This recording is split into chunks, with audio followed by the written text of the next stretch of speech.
mga binigkas ni Erwin Tulfo, parang nakakatakot ng bumoto sa mga Tulfo na ito eh. Nag-apologize na po dito si Senator Erwin Tulfo, and siguro this would be enough para masabi natin na tumatanggap naman siya ng mali. Pero ang hindi ko lang kasi gusto dito sa mga litanya ni Attorney Guanzon, why are you taking exception sa mga Duterte when they are doing something very unparliamentary?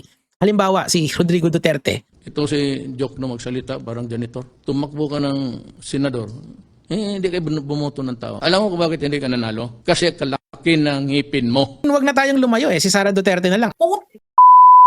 Ninyong lahat. And in fairness kay Senator Tulfo, kapag pinakinggan mo naman yung sinabi niya, wala siyang specific na tinetreten na tao. Ang sabi niya lang, gagawin niya yun. And naniniwala ako na kaya niyang gawin yun, yung kukwelyoan niya, kung sino man yung gagawa ng kolorum na Blue Ribbon. Pero si Sara Duterte, yung threats niya is meron directed sa isang tao, sa dalawang tao, sa tatlong tao, di ba? So why are you taking exception ngayon, Attorney Guanzon, na pag si Erwin Tulfo, grabe, unsenatorial like, nagsisisi ka dahil binoto mo yung mga Tulfo. Pero pag si Rodrigo Duterte, tsaka yung anak niya, okay lang? Bakit ganun? Anong klaseng double standards yan? Or you are just liniligawan mo yung base ng mga Duterte kasi kailangan mo sila sa election 2028.